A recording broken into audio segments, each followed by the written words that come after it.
I've met the person I want to spend the rest of my life with. I've never seen her before.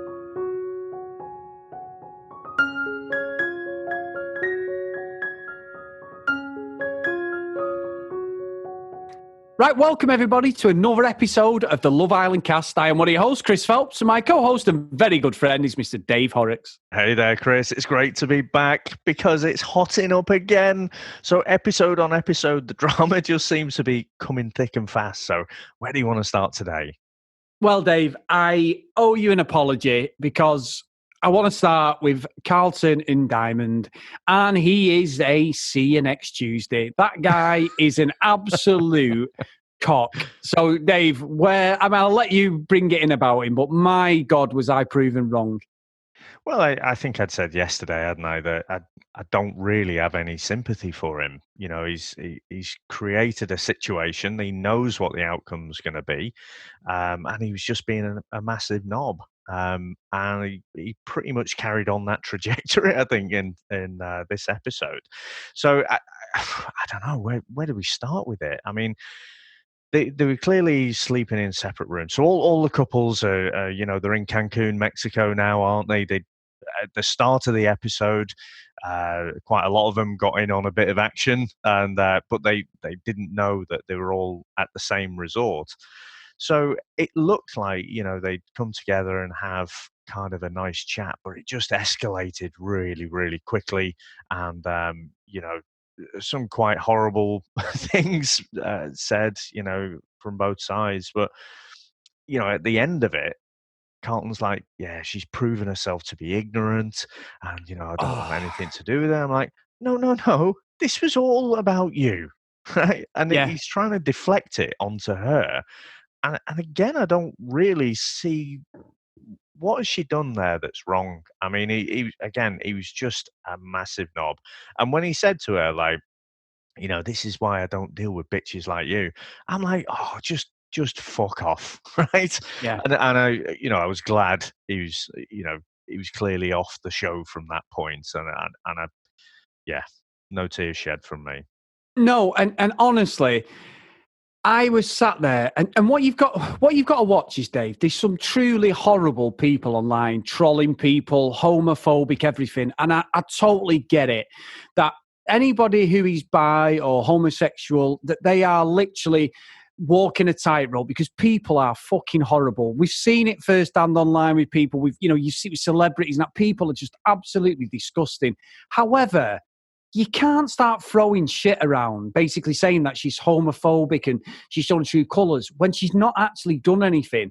Yeah. That dick is going, well, I've been true to myself. No, you haven't. You fucking proposed to her. You've never told her once that you've been in relationships with men, which to me doesn't mean anything. It's just something that you should have brought up when they were initially getting together and said, look, are you bothered? If she has a problem with it, then that's her fucking problem. And then he can say, well, you're homophobic. What's the issue or whatever? That's for her to deal with. She's not insinuated any of that. I don't think her reaction was absolutely kosher completely. She did go a bit fucking psycho on him. However, he was teeing her up and being nasty to her. I honestly don't think she did anything wrong. I genuinely watched the episode twice, that bit twice, just to see if what I was seeing was correct. Because when he was saying, like, I've been true to myself, I'm like, no, you haven't, you dick. You fucking lied. Proposed to her and then said, oh, by the way, because he obviously has some sort of defense mechanism, which I mentioned yesterday, some sort of self-destruct button that he has to push. And I think he was totally disgusting and outrageous in that. It was great TV, Dave. Don't get me wrong. I'm like, you fucking, I was there going, you fucking cock, like absolutely. But he's the reason, unfortunately, sometimes that when you start implying something like that, you are going down a rabbit hole you can't get back from. And it's just too much. It's totally too much. If she was wrong and inappropriate to him, then fair fucks. She's out of order. But I honestly don't. I mean, what do you think? I genuinely don't think she did anything wrong there. I couldn't see anything. And the thing is, right, all of us, all human beings, if you leave us talking for long enough, we'll contradict ourselves a little bit. But he literally, what triggered me, and I was like, oh, fuck off at the screen. It was like he was saying, well, this was when it was escalating and getting quite heated. But he started to say, the amount of times that I've brought this up early, and then she jumped in with something else, and then he's like, but it's only you. It's only you who's had the problem with this. And I'm like, oh, fuck off. It's not. That's why you concealed the information in the first place. And you started to say that other girls have really had a problem with it, who you've mentioned it to before. But then he's turning it around as if it's her that's got this massive problem, that she's fucking homophobic or something, and making it all about her. And I just think it's just horrible behaviour. Yeah, and I'm glad he's gone. Totally deserved it. They weren't compatible. Diamond's gone as well, Dave. I don't think after what's happened, she could have gone any further. Obviously, they picked each other. That's the end of the show for them two. And that's fine. I think we just draw a line under it. Ridiculous. Totally ridiculous. Great TV, great drama, but absolutely ridiculous argument for me. However, Dave, you did allude to the fact yesterday's episode regarding them getting a bit of action. And my God, did they get action, Dave? Now, Mystic Chris, call me Cilla Black, but Giannina and that boring fucker, is it Damien? he dipped his bread in, Dave. Yeah, the general fucking manager of a paper company, probably. But he dipped his bread in, Dave, and he was absolute reverse psychology, and she could not rip his clothes off quick enough. I mean, she is a bit, fiery Latino, I guess, but I don't know if that reverse psychology will always work with such spectacular results. But yeah. I mean, she was. You know what's interesting, Chris, is we've been watching like Love Island, where they're all very coy, and they know it's a reality TV show, so they're all they're pulling the duvet over, and it's only when they come out of the villa, like Amy from season 5 in the UK was, she's admitted after, wasn't she, that there was quite a lot of action going on there, but they were all trying to be very discreet. Whereas Giannina's just like, yeah, ripped his clothes off, and fucking Amber's. I've written down in my notes here, clearly banging more than a frustrated rock drummer. She said, didn't she? I want sex for breakfast. There was no messing about, Dave. She wants a prenup to maybe have it, in the contract that she needs to have sex twice a day. So, yeah. Unbelievable. And I think that was, obviously this happened at the start of the episode, but either way, it was a refreshing sort of change from the heaviness of what came at the end. It was a nice balance in this episode. And I think at the moment, I'm buying into it. I mean, Kenny and Kelly, I'm not sure on. He seems more into her than she's into him. However, it was sweet of them in the bed. But Dave, let's not kid ourselves. That fucking situation set up, because how the fuck has the production team got in there and they're laying in bed and he's stroking her arm and all? I'm like, come on, I'm not buying into this shit. You know what I mean? Perfectly coiffed hair and a bit of blusher on, no makeup, a bit of blood, a bit of summer, and that's just Kenny, Dave. You know what I mean? But genuinely, I wasn't buying it all together. However, I like the fact at the end of the episode, they got them together and the couples had a good chat. And who said it? I think it was Lauren said, oh, I thought Mark was bigger. And I kept thinking, Roadhouse, Dave, Roadhouse. I thought you'd be bigger. But so like I say, a lot of action going on there. I'm not bought into Kelly and Kenny either. There's something... Yeah, there's something off. Again, when people are saying the words, but you don't really feel it, about how into each other they are, I'm not buying it. But yeah, a lot of the couples are having a lot of action. But I tell you who isn't, Chris? My favourite, Mark. They're all sat around. All stood around the guys, and the girls are having a bit of a chat as well, about how much action they're getting. And Mark is just drinking after drink after drink, and you can see as the boys are talking, and he's just getting more and more wound up. And then just to wind him up a little bit more, Jessica scooches on over to Dreamy Barnett, and then just to wind Mark up a bit more. But she's clearly, I said it yesterday, she's still, feeling a bit sore about that non-proposal. And yeah, she's definitely got eyes for him, hasn't she? Oh, God, 100%, Dave. I mean, I don't know whether they have any of these get-togethers in the next episodes where they're all sort of pissed up and talking about the day. But It's very, very bizarre, that. It really is. And I just can't see anything positive out of Paul Mark at the moment, Dave. I mean, he's Davy Brent. He's going to go down as one of my moments of the season with him in his fucking tighty whities and stuff, and his fucking his cherries, hairy chest fucking forest going on. It's just like, no, it doesn't. It does nothing. I don't think it does anything for anybody the way he was dressed there. I don't think it's sort of saying. I mean, he can't say he's got come to me eyes, Dave. He's got fucking I'm going to kill you eyes, hasn't he? He's like completely. Intense. Yeah, it's really, really intense. And like I say, it's consistent with what I thought initially from first impressions of him, that he's treating it like a competition. And he's leapt forward as if it's some kind of 10 years into a marriage or something. And the wife is just having a bit too much to drink and being a bit too flirty.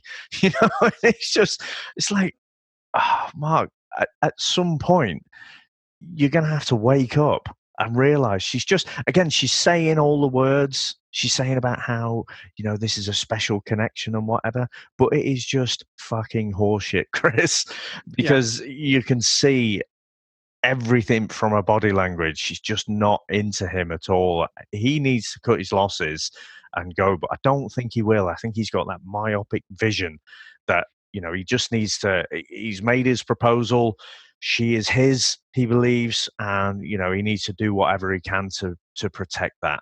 But it's not going to end well. No, but again, Dave, I can't fucking wait to watch the next episode. He's dragged me in this more than I thought he would. The production is really good. At Love Island, we go on about the actual production team and where they guide them, and you can clearly see when they're sat down having these little conversations where they basically said, we need you three to go and have a chat over there and just talk about this. Or if a girl comes over to a lad and goes, I need to talk to you, and it's like, should we go and sit over there where there's 5 cameras? Not like, let's fucking argue now. You can see it, whereas this is really fucking polished, isn't it? They've obviously, because it's condensed into 10, 11 episodes, there's a big difference. And I must admit, Dave, whenever I've watched a lot of these US reality stuff like this, Temptation Island's the same. I know you've not watched it yet, but it's very, very similar where it's really polished. And when you get the stuff that's going on, that's obviously not, it's not rehearsed, it's real life. But then the character comes back when they're chatting and everything. It's good, but there's a big, different dynamic. And I honestly didn't think, I thought, I ain't getting dragged into this shit. But I am all in on this, Dave. Yeah, me too. And like I say, it was right at the end of episode 1. I just wasn't feeling it at all. And then right at the end, it got me. But each episode has just stepped it up a notch. And then, like I say, really did enjoy it, even though it was quite distasteful, the whole Carlton and Diamond thing. Good bit of drama, but also, good to see the couples getting on, the different dynamics. As much as I don't like Jessica, she's great value. Yeah, she's going to cause quite a few ripples. She does seem to like a drink more than most. Everyone we see drinking, I like a drink myself, but she seems to race on past everyone else and get a bit hammered. So again, meaning that she's a little bit, I want to say looser, but it's probably not a good term. A little bit, looser with the lips. Still doesn't sound good, does it? She speaks her mind a little bit more than maybe she would if she wasn't hammered. Let me put it that way and try and swiftly scooch on from that. Yeah, let's move swiftly on. Now. Sorry, Chris. We actually had in a tweet, and I thought I'd read it out because I thought it's absolutely brilliant. And this is from Muffy Woodhaven. And it just says, so glad you're back. I wasn't going to watch Love Is Blind until I heard y'all are doing a podcast for it. Now I've had to watch. Now, Chris, how fucking brilliant is that? It's fucking ace, Dave. It is good. Honestly, we had so many tweets about it, didn't we, as Love Island finished a few weeks ago. And obviously, like I say, just we couldn't commit to it because if we go in, we go all in, don't we, on these things? And luckily, we're both in a situation where we can get down and watch it properly, no distractions like we do with Love Island. And honestly, it's brilliant. And we love this podcast. We love the whole community we've got.